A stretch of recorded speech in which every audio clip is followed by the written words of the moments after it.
Today we are going to learn about two searching algorithms.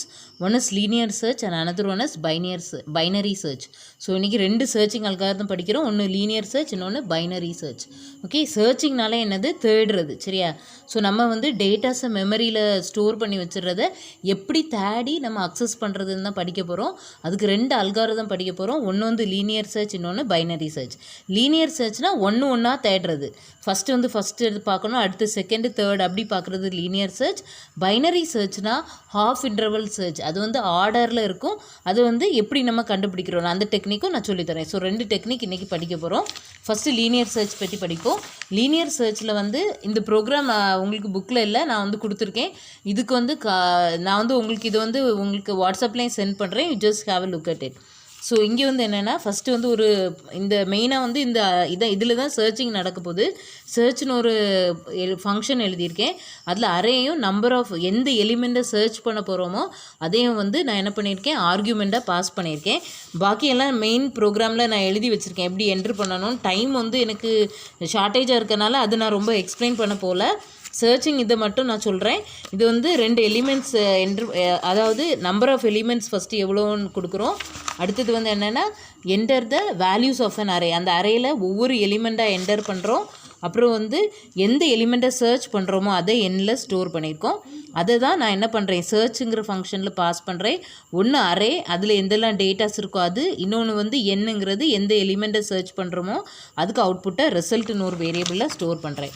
So இந்த function பார்ப்போம். இதில் வந்து ஒரு ஃபார் லூப் வச்சுருக்கேன். எதுக்குன்னா ஒன்றா தேடுறதுக்காக ஒரு ஃபார் லூப் வச்சுருக்கேன். அரேயில் வந்து ஃபஸ்ட்டு எலிமெண்ட்டை எடுத்து நம்ம வந்து சர்ச் பண்ணுவோம்.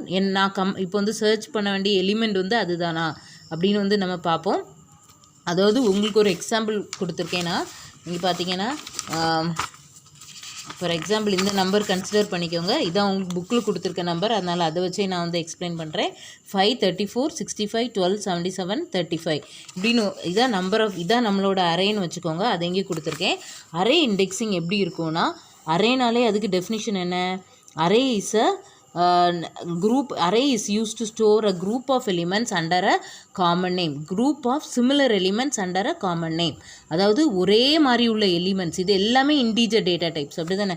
இதை வந்து ஒரே காமன் நேம், இதில் என்ன நேம் கொடுத்துருக்கேன் பாருங்கள், அரேக்கு ARR அப்படிங்கிற நேமில் சேவ் பண்ணியிருக்கேன். அப்போ எப்படி ஒவ்வொரு இண்டிவிஜுவல் எலிமெண்ட்டையும் தனித்தனியாக கண்டுபிடிக்கிறதுனா அதுக்கு இண்டெக்ஸ்னு ஒரு நம்பர் இருக்குது, சரியா? அதை வச்சு தான் கண்டுபிடிப்பாங்க. அது எப்போவுமே 0லேருந்து தான் ஸ்டார்ட் ஆகும். 0, 1, 2, 3, 4, 5. அதாவது n-1. இங்கே 6 எலிமெண்ட் இருக்குது. 6 - 1 5. அது ஏன்னா 0லேருந்து தொடங்குறதுனால 5 வரை நம்பர் கொடுத்துருக்கோம், சரியா? 0, 1, 2, 3, 4, 5 இருக்குது. ஸோ இங்கே நான் என்ன பண்ணுறேன், 77 எனக்கு சர்ச் பண்ணணுன்னு இதில் வந்து 77 கொடுத்துருக்கேன். இந்த அரேயில் வந்து இந்த ஃபுல் அரே, அதாவது 5, 34, 65, 12, 77, 35 உள்ள கொடுக்குறேன். அப்போ என்ன பண்ணுது, ஃபஸ்ட்டு வந்து அரேயோட வேல்யூ 0வாக இருக்குது, 0 இண்டெக்ஸில் இருக்குது. அந்த எலிமெண்ட் என்னது 5, அதாவது அரே ஆஃப் 5, அரே ஆஃப் 0ல் என்ன இருக்குது 5.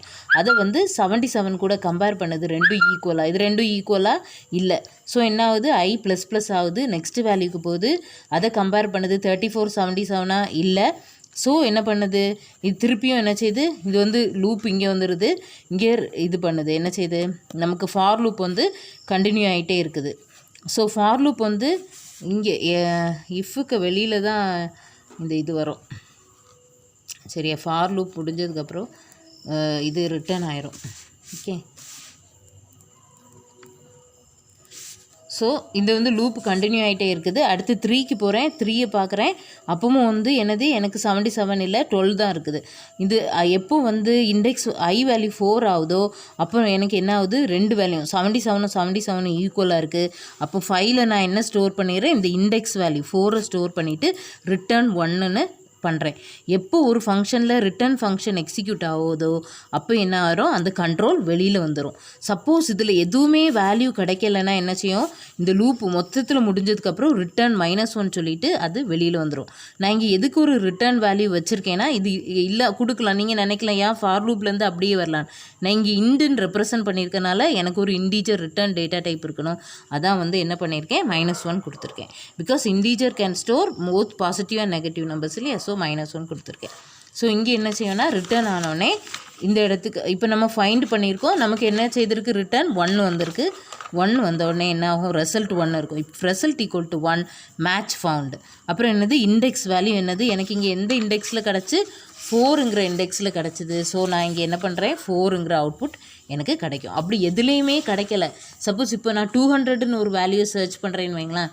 இப்போது 0ல் பார்க்கும், 1ல் பார்க்கும், 2ல் பார்க்கும், 3, 4, 5, 200 எதுவுமே இல்லை, 200 இங்கே இல்லை. அப்போ என்ன செய்யும், லாஸ்ட்டில் இந்த -1 ரிட்டர்ன் ஆகும். அப்போ இங்கே ரிசல்ட்டில் என்ன ஸ்டோர் ஆகிருக்கும், -1 ஸ்டோர் ஆகிருக்கும். இஃப் கண்டிஷன் செக் பண்ணும், ரிசல்ட் ஈக்குவல் டு 1 பார்க்கும், இல்லை இட்ஸ் -1 அப்படி தானே.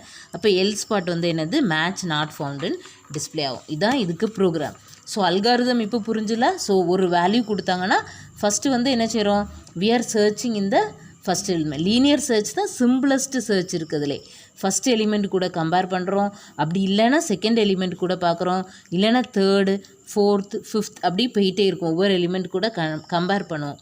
இதுக்கு பேர் என்ன சொல்லுவாங்கன்னா எலிமெண்ட்ஸ். இந்த 5 key element to be searched, இதெல்லாம் என்ன சொல்லுவாங்க, எலிமெண்ட்ஸ். இந்த 5, 34, 65 இதுக்கு பேரெல்லாம் என்னது, எலிமெண்ட்ஸ். சரியா, கீ எலிமெண்ட்ஸ். கீ எலிமெண்ட்னா என்னது, இன்புட் கொடுக்குற எலிமெண்ட்ஸ். இதெல்லாம் என்ன சொல்லுவாங்க, இண்டெக்ஸ். ஸோ எப்போ அந்த வேல்யூ கூட மேட்ச் ஆகுதோ அப்போ மேட்ச் ஃபவுண்ட் கொடுப்போம், இல்லைனா மேட்ச் நாட் ஃபவுண்டும் கொடுப்போம். இனி இது வந்து அல்காரிதம் அனாலிசிஸ் பார்த்தீங்கன்னா பெஸ்ட் கேஸ் என்னென்னா, பெஸ்ட் கேஸ் எப்படின்னா, இந்த அல்காரிதம் எப்படி பெஸ்ட் கேஸ்னால், ஃபஸ்ட்டு நான் இப்போ தேடுற எலிமெண்ட் இப்போ 5 வையன், இண்டெக்ஸ் 0லே எனக்கு கிடச்சிட்டு, அப்போ அது என்னது பெஸ்ட் கேஸ். உடனே கிடைக்கிறது தான் என்னது பெஸ்ட் கேஸ். நான் ஒரு விஷயத்தை தேடும்போது எனக்கு உடனே ஃபஸ்ட்டு கிடச்சின்னா அது பெஸ்ட்டுன்னு சொல்லுவோம் இல்லையா. ஸோ அது என்னது ஆர்டர் ஆஃப் 1. சரியா, இனி ஒஸ்ட்டு கேஸ் என்ன பார்த்தோன்னா, ஒஸ்ட்டு கேஸ் என்னென்னா, இதில் எனக்கு லாஸ்ட்டில் கிடைக்கிதோ, நான் தேடி கடைசியில் ஒரு எலிமெண்ட் கிடைக்கிதோ இல்லை கிடைக்காம போகிறதோ அதை தான் நம்ம என்ன சொல்லுவோம், ஒஸ்ட்டு கேஸ்ன்னு சொல்லுவோம். ஸோ இப்போ n நம்பர் ஆஃப் எலிமெண்ட்ஸ் இருக்கும்போது கடைசியில் கிடைக்குதுன்னு சொல்லும்போது அதை என்ன சொல்லுவோம், ஆர்டர் ஆஃப் n. இல்லைன்னா என்ன சொல்லுவோம், ஒஸ்ட் கேஸில் என்ன கிடைக்காம போகிறதுக்கும் கடைசி வர தேடுறதுனால அதுக்கும் என்னது, ஆர்டர் ஆஃப் n தான் ஒஸ்ட் கேஸ். ஆவரேஜ் கேஸ் என்னென்னா, எல்லாம் 1, 2, 3 அப்படி n வரை பண்ணி டோட்டல் நம்பர் ஆஃப் கேசஸை நம்ம எழுதுவோம் n. இதான் அதுக்கு ஃபார்முலா. ஒவ்வொன்றா கண்டுபிடிச்சி ப்ளஸ் என்னது, டோட்டல் நம்பர் ஆஃப் கேசஸ். அப்போது 1 + 2 + 3 + எக்ஸெட்ரா அப் டு n வந்து அதுக்கு ஃபார்முலா உங்களுக்கு தெரியும், n × n + 1 டிவைடட் பை 2 அப்படி தானே. அப்புறம் இந்த எண்ணை இங்கே போடுறேன், அப்போ இந்த எண்ணும் கேன்சல் ஆயிரும். அப்புறம் இதுக்கு ஆவரேஜ் கேஸ்க்கு வேல்யூ என்னது, n + 1/2. இதான் வந்து லீனியர் சர்ச்சுடைய algorithm analysis. Best case 0 of 1, worst case big O of n. அடுத்தது என்னது, ஆவரேஜ் கேஸ் வந்து n + 1 டிவைடட் பை 2. நெக்ஸ்ட் வந்து நம்ம பைனரி சர்ச் பார்ப்போம். பைனரி சர்ச் வந்து இது வந்து ஹாஃப் இன்டர்வல் சர்ச்னு சொல்கிறாங்க. இதுக்கு இன்னொரு பேர் என்ன, ஹாஃப் இன்டர்வல் சர்ச். இதுக்கு பேர் ஏன் ஹாஃப் இன்டர்வல் சர்ச்னா, இதுக்கு ஏன் அப்படி சொல்கிறாங்கன்னா, பைனரி சர்ச் இதில் நீங்கள் பார்த்தீங்கன்னா நம்பர்ஸ் வந்து ஆர்டராக இருக்கா பாரு, 5, 34, 65 அப்புறம் தான் 12 இருக்குது, 77, 35 இருக்குது. எதுவுமே ஆர்டரில் இல்லை.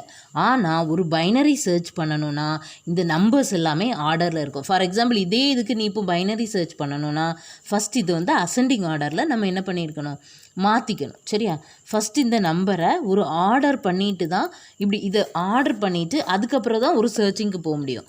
ப்ளஸ் இங்கே என்ன செய்வாங்கன்னா, கண்டுபிடிக்கிறதுக்கு ஒரு வேல்யூ கண்டுபிடிக்கிறதுக்கு மிட்வே கண்டுபிடிச்சிட்டு, இந்த நம்ம கண்டுபிடிக்க போகிற வேல்யூ வந்து அதை விட பெருசாக இருந்துன்னா என்ன செய்வாங்க, பெருசாக இருக்குது. இப்போ பாரு, இப்போ நான் எல்லாமே ஆர்டர் பண்ணியிருக்கேன். இப்போ இதான் மிடில் வேல்யூன்னு வையேன், இதுக்கு மிடில் வேல்யூ இதுன்னு வச்சுக்கோயேன்.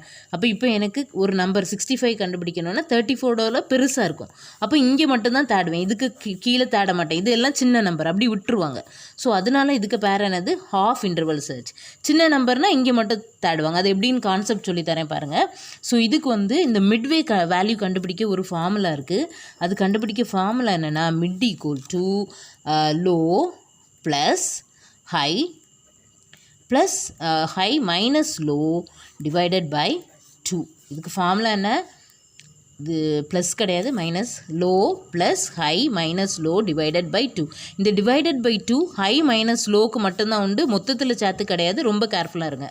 ஸோ இது வந்து ஒரு ரொம்ப இம்பார்ட்டண்ட்டான கொஸ்டின், பைனரி சர்ச் மறந்துடக்கூடாது.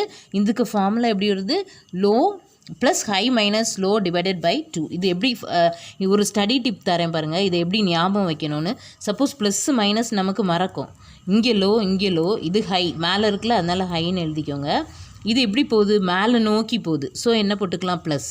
இது கீழே நோக்கி வருது, ஸோ என்ன போட்டுக்கலாம் மைனஸ். சரியா, இனி ஃபார்முலா எழுதுகிறேன் பாரு. மிட் வேல்யூ கண்டுபிடிக்கிறதுக்கு இந்த லோ ப்ளஸ் ஹை. சரியா, லோலேருந்து எப்படி போகுது, ப்ளஸ் ஹைட்டுக்கு போகுது. அப்புறம் இங்கே பாரு கீழே இறங்கி வருது, அப்போ என்னது மைனஸ் லோ. அப்புறம் இதுக்கு மட்டும் என்ன செய்கிற, டிவைடட் பை 2 போட்டுக்கிறேன். சரியா, இதுதான் ஒரு ஸ்டடி டிப். இது உங்களுக்கு இது வந்து புக்கில் இருக்காது, இது ஒரு ஸ்டடி டிப். நோட் பண்ணி வச்சுக்கோங்க. ஏன்னா ஃபார்முலா நம்ம எழுதும்போது நமக்கு மறந்துடும், இல்லைன்னா குழம்பிடும். ஸோ இதை வச்சு நீங்கள் படிச்சுக்கோங்க.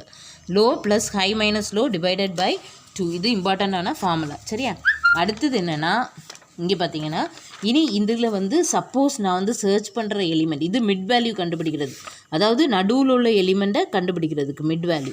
இனி வந்து இந்த சைடு இருக்க வேல்யூ லோவும், இந்த கடைசியில் இருக்கிறத என்னன்னு சொல்லுவாங்க தெரியுமா, ஹைன்னு சொல்லுவாங்க. இண்டெக்ஸ் வேல்யூ இந்த ஃபஸ்ட்டு இருக்கிறத லோனும் கடைசியில் இருக்கிறத ஹைன்னு சொல்லுவாங்க. இப்போ வந்து சப்போஸ் நான் தேடுற கீ எலிமெண்ட், அதாவது சர்ச் எலிமெண்ட் வந்து கீ எலிமெண்ட்டுன்னு எழுதுகிறேன். கீ வந்து இப்போ வந்து நான் சர்ச் பண்ணுற எலிமெண்ட் வந்து கிரேட்டர் தேன் மிட் வேல்யூ. அப்படின்னா அது கிரேட்டர் தேன் மிட் வேல்யூனா என்ன அர்த்தம், அது என்னோட ரைட் ஹேண்ட் சைடில் இருக்குது.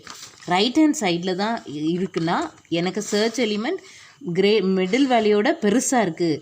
அப்படின்னா நான் எப்படி சர்ச் பண்ணணும்னா, இந்த லோவை வந்து இங்கே கொண்டு வந்து வெறும் இவ்வளோ இடம் தான் எனக்கு சர்ச் பண்ணணும். அப்போ எனக்கு லோ இப்போ என்னது, இது ஹை வந்து அதே தான் இருக்குது, எந்த சேஞ்சும் கிடையாது. லோவை மட்டும் நான் உள்ளே கொண்டு வரணும். அப்போ அதுக்கு எப்படி ஃபார்முலா எழுதணும்னா, mid equal to mid plus 1 low equal to mid plus 1. அப்புறம் ஹை வந்து அப்படியே தான் இருக்கும், ஹை. புரிஞ்சா? இப்போ வந்து எனக்கு சர்ச் பண்ணுற கீ எலிமெண்ட், அதாவது கீ எலிமெண்ட் தான் சர்ச் பண்ணுற எலிமெண்ட், மிட் வேல்யூவோட பெருசாக இருந்துச்சுன்னா நான் என்ன செய்யணும், என்ன பண்ணுறேன், இந்த லோவை உள்ளே கொண்டு வரேன். இவ்வளோ இடம் தான் நான் சர்ச் பண்ணுவேன், எங்கேயும் சர்ச் பண்ண மாட்டேன். அதனால தான் அதுக்கு பேர் என்னது, ஹாஃப் வே சர்ச். ஸோ என்ன பண்ணுறேன், லோவை உள்ளே கொண்டு வர்றதுக்கு low equal to mid plus 1 அடுத்த வேல்யூக்கு கொண்டு போகிறேன், அவ்வளோதான். Mid plus 1. அடுத்து ஹைட் வந்து ஹைட்டாகவே இருக்குது. சப்போஸ் கீ எலிமெண்ட் வந்து சர்ச் பண்ணுறது மிட் வேல்யூவோட சின்னதாக இருந்துச்சு அப்படின்னா என்ன செய்யணும், இப்போது இந்த மிட் வேல்யூ 34 தானே, இதை விட சின்ன வேல்யூ நான் இப்போ கால்குலேட் பண்ணணும்னா என்ன செய்யணும், ஹையை வந்து இங்கே உள்ளே கொண்டு வரணும். இவ்வளோட தான் எனக்கு சர்ச் பண்ணணும் இப்போ. அப்போ நான் இந்த ஹையை என்ன செய்யணும், உள்ளே இங்கே கொண்டு வரணும், இந்த இடத்துல ஹைட்டை கொண்டு வரணும். அப்போ என்ன செய்யணும்னா, இந்த ஹைட் இங்கே கொண்டு வரணும், மிட் மைனஸ் 1 போடணும், அவ்வளோதான்.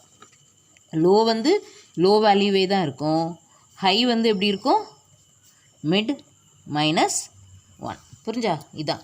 So key element to be search கிரேட்டராக இருந்தால் மிட்டை விட இந்த ஃபார்முலா யூஸ் பண்ணணும், லெஸராக இருந்தால் இந்த ஃபார்முலா யூஸ் பண்ணணும். இந்த 2 ஃபார்முலாவும் நோட் பண்ணி வச்சுக்கோங்க. ஸோ 3 ஃபார்முலாஸ் இருக்குது. ஒன்று மிட் வேல்யூ கண்டுபிடிக்கிறதுக்கு, அப்புறம் கீ எலிமெண்ட் கிரேட்டராக இருந்தால், கீ எலிமெண்ட் லெஸ்ஸாக இருந்தால். சரியா? ஸோ இனி வந்து என்ன பார்க்க போகிறோன்னா, உங்களுக்கு புக்கில் கொடுத்துருக்க எக்ஸாம்பிளை எப்படி பண்ணணும்னு நான் எக்ஸ்பிளைன் பண்ணி கொடுக்குறேன். ஸோ அங்கே பார்த்தீங்கன்னா ஒரு ஆர்டர் எலிமெண்ட் தான் கொடுத்துருக்காங்க. 30, 40, 50, 60, 70, 80, 90, 99ன்னு கொடுத்துருக்காங்க. ஸோ இந்த நம்பர்ஸ்க்கு வந்து இண்டெக்ஸ் வேல்யூ எழுதியிருக்காங்க. என்னது, 0. அறையில் தானே ஸ்டோர் பண்ணியிருப்போம். ஸோ இண்டெக்ஸ் வேல்யூ எழுதிக்கிறேன். 1, 2, 3, 4, 5, 6, 7, 8 and 9. ஸோ இப்போ என்னோட லோ வேல்யூ இது, ஹை வேல்யூ இது. சரியா? ஸோ மிட் வேல்யூ கண்டுபிடிக்க ஃபார்முலா என்ன, மிட் ஈக்குவல் டு என்ன formula, low plus high minus low divided by 2 இதான ஃபார்முலா. ஸோ நான் என்ன, இதுக்கு இப்போ எனக்கு லோ வேல்யூ என்னது 0 ப்ளஸ் ஹை என்னது 9 மைனஸ் 0 டிவைடட் பை 2. அப்போ எனக்கு ஆன்சர் என்ன கிடைக்கும், 9 டிவைடட் பை 2னா என்னது 4.5. இதை ரவுண்ட் ஆஃப் பண்ணி நம்ம என்ன எடுக்கணும், 4ன்னு தான் எடுக்கணும். 0.5 இங்கே எடுக்க முடியாதுல்ல, அறையில் இண்டெக்ஸிங் 1, 2, 3ன்னு இருக்குல்ல. ஸோ லோவர் ரூஃப்க்கு 0.5 இருந்தாலும் 5 போடக்கூடாது, கீழே உள்ள வேல்யூக்கு தான் அதை நம்ம என்ன செய்யணும், லோவர் ஃப்ளோருக்கு தான் நம்ம என்ன செய்யணும், ரவுண்ட் ஆஃப் பண்ணணும். 4க்கு ரவுண்ட் ஆஃப் பண்ணுங்கள். இந்த 0.5ல் 5 விட்டுருங்க, 4 எடுத்து 4ன்னு ரவுண்ட் ஆஃப் பண்ணிக்கோங்க. ஸோ இப்போ என்னோடய மிட் வேல்யூ என்னது, இதுதான் என்னோட மிட் வேல்யூ. சரியா? இப்போ எனக்கு மிட் வேல்யூ என்னது 4. நான் அப்போது 4 வந்து என்னது, 4ல் இருக்க இந்த 50 ஈக்குவல் டு எனக்கு சர்ச் எலிமெண்ட் நம்ம இங்கே என்ன வைப்போம்னா 16 வச்சுப்போம். நமக்கு சர்ச் எலிமெண்ட் என்னது 60 சரியா, சர்ச் எலிமெண்ட் 60. அப்போ 60யும் 50யும் ஈக்குவலான்னு பார்க்குறேன். இது ஈக்குவலா இல்லை இல்லையா. ப்ளஸ் அது என்ன கண்டிஷனில் இருக்குது, 50 வந்து 60 வந்து 50யோட பெருசாக இருக்கா சின்னதாக இருக்கா, பெருசாக இருக்குது அப்படி தானே. 50 வந்து எப்படி இருக்குது, 60 வந்து எப்படி இருக்குது, கிரேட்டராக இருக்குது 50யை விட. அப்போ நான் எங்கே சர்ச் பண்ணணும், இந்த சைட் ரைட் ஹேண்ட் சைடு தான் சர்ச் பண்ணணும். அப்போ எதை நான் உள்ளே கொண்டு வரணும், லோ வேல்யூவை உள்ளே கொண்டு வரணும். அப்போ புது மிடில் வேல்யூ கண்டுபிடிக்கணும். அப்போ லோ இப்போ எனக்கு என்ன ஆகிடுச்சு, லோவோட வேல்யூ என்ன ஃபார்முலா யூஸ் பண்ணணும், இங்கே பாருங்கள் கொடுத்துருக்கேன் இல்லை, key element to be searched வந்து கிரேட்டர் தேன் மிட் வேல்யூ இருந்தால் low equal to mid plus 1 இந்த ஃபார்முலாவை யூஸ் பண்ணுறோம். இப்போ எனக்கு மிட் வேல்யூ என்ன இருந்துச்சு, ஃபஸ்ட்டு 4. அப்போ 4 ப்ளஸ் என்ன பண்ணுறேன் 1. அப்போ என்ன ஆகிடுச்சு, என்னோடய லோ வேல்யூ இப்போ இது லோ ஆகிடுச்சு. 5 வந்து லோ வேல்யூயும் என்னோடய ஹை வேல்யூ என்ன ஆகிடுச்சு, இப்போ அதே வேல்யூ தான், high equal to same value அந்த 9 சரியா. அப்போ என்னோடய லோ வேல்யூ 5யும் ஹை வேல்யூ 9 இருக்கும். இனி புது மிட் வேல்யூ நான் கண்டுபிடிக்க போகிறேன். இப்போது புது மிட் வேல்யூ கண்டுபிடிக்க ஃபார்முலா என்ன உங்களுக்கு தெரியும் இல்லையா, என்ன ஃபார்முலா, புது மிட் வேல்யூ லோ வந்து என்ன சொன்னேன் 5யும் ஹை வந்து என்னது 9 இல்லையா. அப்போ மிட் வேல்யூ கண்டுபிடிக்க என்ன செய்யணும், low 5 plus 9 minus 5 divided by 2. அப்போ 5 ப்ளஸ் 9லேருந்து இது போச்சுன்னா எவ்வளோ வரும், 4 டிவைடட் பை 2. 4ம் 2ம் கேன்சல் பண்ணால் 2 வருமா, 5 + 2 எவ்வளவு 7. அப்போ 7 வந்துச்சு. இப்போ எனக்கு புது மிட் வேல்யூ என்னது 7. அப்போ புது மிட் வேல்யூ எனக்கு என்ன கிடச்சிருக்கு இப்போ 7. இதாக்கும் என்னோட நியூ மிட் வேல்யூ சரியா. அப்போ இந்த மிட் வேல்யூவில் இருக்க டேட்டாவை பார்க்குறேன், என்னது 80. அப்போ 80 ஈக்குவல் டு 60ஆன்னு பார்க்குறேன். இது கரெக்டா இல்லை. இனி இந்த 60யும் 80யும் கம்பேர் பண்ணுறேன். இதுக்கு எப்படி இருக்குது, 60 வந்து எப்படி இருக்குது, லெஸ் தேன் மிட் வேல்யூவாக இருக்குது. லெஸ் தேன் மிட் வேல்யூனா நீங்கள் என்ன ஃபார்முலா யூஸ் பண்ணணும் உங்களுக்கு தெரியும் இல்லையா. இங்கே நான் வந்து இதுக்கு இந்த ஹையை உள்ளே கொண்டு வரணும் இல்லையா. அப்போ இந்த மிட் -1. இப்போ நான் லோ வந்து அதே வச்சுக்கலாம், என்னது இந்த பழைய லோ வேல்யூ. இப்போ புதுசாக ஒரு லோ இங்கே கண்டுபிடிச்சோம் இல்லையா, இதுக்குள்ள அந்த லோ வேல்யூ இங்கே எழுதிக்கலாம், low equal to 5. High value மட்டும் நான் என்ன செய்கிறேன், சேஞ்ச் பண்ணுறேன். எப்படி சேஞ்ச் பண்ணுறேன், இதுக்கு உள்ளே கொண்டு வரணும். என்னது இங்கே ஃபார்முலா பாருங்கள், மிட் -1 பார்த்தீங்களா, மிட் -1. அப்போது மிட் மைனஸ் இதை இப்போ சுருக்குறேன் நான் அந்த விண்டோவை, சர்ச் விண்டோவை. அப்போ மிட் -1ன்னு சொல்லும்போது ஆல்ரெடி 7 இருந்து 7 - 1ன்னு போடும்போது என்னது வரும், 7 - 1ன்னு போடும்போது எனக்கு ஆன்சர் என்ன வந்துச்சு 6. லோ வந்து 5யும் ஹை வந்து 6ம். இனி வந்து நான் மிட் வேல்யூ புது மிட் வேல்யூ கால்குலேட் பண்ணுறேன். Mid equal to low plus high minus low divided by 2. அப்போ 5 ப்ளஸ் 1/2ன்னு வருது. 1/2னா எவ்வளவு 0.5 இல்லை, அப்போ 5.5 கிடைக்கும். அந்த நம்ம இப்போ என்ன செய்யணும், லோ வேல்யூக்கு ரவுண்ட் ஆஃப் பண்ணும்போது இந்த 0.5 விட்டுட்டு 5ன்னு எழுதணும். அப்போ என்னோடய புது மிட் வேல்யூ என்னது 5. புது மிட் வேல்யூ என்னது இந்த 5, இண்டெக்ஸ் 5. அப்போது 5 வந்து 5ல் இருக்க எலிமெண்ட் என்னது 60. 60 வந்து எனக்கு சர்ச் எலிமெண்ட் என்னது 60. ரெண்டும் வந்து ஈக்குவலான்னு பார்க்குறேன், கரெக்ட். அப்போ என்ன பண்ணுறேன், மேட்ச் ஃபவுண்ட் அப்படின்னு டிஸ்பிளே பண்ணுறேன். இல்லைனா நான் என்ன பண்ணணும், எல்லாமே முடிச்சுட்டு இதுவரை நான் முடிச்சிட்டேன், எல்லாமே எனக்கு வந்து முடிஞ்சு போச்சு. இனி வந்து இது நெகட்டிவ் வேல்யூவில் போயிடுச்சுன்னா நம்ம என்ன செய்வோம், ஸ்டாப் பண்ணிடுவோம். அப்போ என்ன செய்வோம், நம்ம வந்து மேட்ச் நாட் ஃபவுண்டுன்னு வந்து முடிச்சிருவோம் சரியா. இதுதான் என்னது பைனரி சர்ச். லீனியர் சர்ச் என்ன இருக்குது, அது வந்து ஒன்றா தேடும். பைனரி சர்ச் பாதியாக டிவைட் பண்ணி மிட் வேல்யூ கண்டுபிடிச்சி பண்ணுவோம். இதில் 2 ஃபார்முலா இருக்குது, அதை 3 ஃபார்முலா, மிட் வேல்யூ, அப்புறம் சர்ச் வேல்யூ கிரேட்டராக இருந்தாச்சு என்ன செய்யணும், லெஸராக இருந்தால் என்ன செய்யணும். இதை படிச்சிட்டிங்கன்னா ஈஸியாக இருக்கும். 2 எக்ஸாம்பிள் நீங்கள் போட்டு பாருங்கள். ஃபஸ்ட்டு புக்கில் உள்ள எக்ஸாம்பிளை போட்டு பாருங்கள், அப்புறம் வேறு எக்ஸாம்பிள் போட்டு பாருங்கள். இந்த ஹோம்ஒர்க்கை பண்ணுங்கள், அப்போ உங்களுக்கு வந்து புரியும். இனி அனாலிசிஸ் போவோம் அல்காரிதத்துக்கு. இது வந்து நாங்கள் டேட்டா ஸ்ட்ரக்சர்ஸில் எப்படி படிப்போம்னா ட்ரீ ஷேப்பில் எழுதுவாங்க. அதை வச்சு தான் இதுக்கு வந்து அனாலிசிஸ் பண்ணுவாங்க. எப்படின்னா இப்போ வந்து ஃபஸ்ட் எலிமெண்ட் 50 தானே கிடச்சிச்சு, இந்த சைடு வந்து எல்லாமே பெரிய எலிமெண்ட்ஸை எழுதுவாங்க. இந்த ட்ரீக்கை ரைட் ஹேண்ட் சைடில் என்ன இருக்கும், எல்லாமே 50யோட கிரேட்டர் எலிமெண்ட்டும், இந்த சைடு எல்லாமே எப்படி இருக்கும், இது ஒரு நோடு, இது வந்து 2 அதோட சைல்டு நோடுன்னு வச்சிங்கன்னா ரைட் சைடில் இருக்கிறது எப்போவுமே இந்த மிடில் நம்பரோட பெருசாக இருக்கணும், லெஃப்ட் சைடில் இருக்கிறது வந்து குறைவாக இருக்கணும். அப்படி வந்து க்ரியேட் பண்ணுவாங்க நோட்ஸ் சரியா. இப்போ நான் உங்களுக்கு இருக்க நம்பர் எல்லாத்தையுமே நான் க்ரியேட் பண்ணுறேன். இதெல்லாம் நீங்கள் வந்து அந்த அனாலிசிஸ்க்கு மட்டும் நீங்கள் தெரிஞ்சால் போதும், நான் பண்ணி கொடுக்குறேன். 70 சீக்கிரம் எழுதிடுறேன், டைம் ஆகுது. 10 40 10 பார்த்தீங்கன்னா இங்கே எல்லாமே 50யோட குறைவான நம்பராக இருக்கும், இங்கே வந்து எல்லாமே 50யோட கிரேட்டராக இருக்கும். ப்ளஸ் ஒவ்வொரு நோடு இன்டர்மீடியட் நோடும் பார்த்தீங்கன்னா இங்கே உள்ளது பெருசாக இருக்கும், இந்த சைடு குறைவாக இருக்கும். சரியா? ஸோ இதுதான் ஒரு பைனரி சர்ச் ட்ரீ. இது வந்து ஃபுல்லி வந்து பேலன்ஸ்டு ட்ரீ. இதில் வந்து எப்படின்னா இப்போ பெஸ்ட் கேஸ் எப்படி இருக்கும்னா, பெஸ்ட் கேஸ்னால் என்னது, எப்போவுமே என்னது ஃபஸ்ட்டு நோடு, இதுக்கு பேர் வந்து ரூட் நோடு, இதுக்கு பேர் என்னது ரூட் நோடு. இந்த ரூட் நோடுலேயே எனக்கு வேல்யூ வந்து இப்போ கிடச்சிட்டுனா நான் இதை என்ன சொல்லுவேன், பெஸ்ட் கேஸ். அப்போ ஆர்டர் ஆஃப் 1 அதான் பெஸ்ட் கேஸ். சரியா? ஒஸ்ட் கேஸ்னால் என்னது, ஒஸ்ட் கேஸ்னால் கடைசியில் போய் தேடுறது. இந்த லீஃப் நோடில் 70 10 70 99 இருக்குல்ல, எப்படி இந்த லீஃப் நோடில் தேடுறது தான் என்ன சொல்லுவாங்க, ஒஸ்ட் கேஸ். அது எப்படி நம்ம கண்டுபிடிப்போம்னா ஹைட் ஆஃப் த ட்ரீ வச்சு தான் கண்டுபிடிப்போம். ஹைட் ஆஃப் த ட்ரீக்கு ஃபார்முலா என்னென்னா log n. Height of the ட்ரீக்கு ஃபார்முலா என்னது, log n. அப்போ ஒஸ்ட் கேஸ் ஆஃப் பைனரி சர்ச்சுக்கு அல்காரிதம் அனாலிசிஸ்க்கு வேல்யூ என்னது, log n. இது எப்படி எவ்வளோ வேணாலும் போயிட்டே இருக்கலாம். இன்னும் ஒரு இது இருக்குது, இது வந்து left skewed tree right skewed ட்ரீன்னு எழுதுவாங்க. லெஃப்ட் ஸ்கியூடு ட்ரீனா எல்லாமே நான் என்ன சொன்னேன், லெஃப்ட் சைடில் எப்போவுமே சின்ன சின்ன வேல்யூஸாக வந்துட்டுருக்கும். அப்போ மேலே இருக்கிறது வந்து உள்ளதுலே பெரிய வேல்யூ, கீழே பாக்கி வேல்யூஸ் எல்லாம் எப்படி குறைஞ்சி குறைஞ்சி குறைஞ்சி அப்படி அந்த 10 வரை எழுதியிருக்கேன்ல, இது ஒரே சைடு தான் நோடு இருக்கும். அதுக்கு பேர் என்னது லெஃப்ட் கியூடு ட்ரீ. அப்போ நம்பர் ஆஃப் சர்ச் இந்த ட்ரீக்கு எப்படி போகும், n நம்பர் ஆஃப் சர்ச், இது இல்லைன்னா இது அப்படி போயிட்டே இருக்கும். லாகரிதமிக் வேல்யூ இதுக்கு வராது. ஸோ இந்த ஸ்கியூடு ட்ரீனா அதுக்கு ஒஸ்ட் கேஸ் எப்படி வரும், என்னன்னு வரும். ஸோ பெஸ்ட் கேஸ் வந்து பைனரி சர்ச் ட்ரீக்கு ஆர்டர் ஆஃப் 1ம், ஒஸ்ட் கேஸ் வந்து லாக் என்ன இருக்கும், இப்போ it's a highly balance tree, அப்படி இல்லைன்னா என்ன இருக்கும். புரிஞ்சா? இதுதான் நீங்கள் இதில் வந்து தெரிஞ்சுக்க வேண்டிய விஷயங்கள். அவ்வளோதான். அப்புறம் கொடுத்துருக்க ஹோம்ஒர்க்கை பண்ணுங்கள். இதுக்கு மேலே எதாவது டவுட் இருந்தால் யூ ஜஸ்ட் காண்டாக்ட் மீ.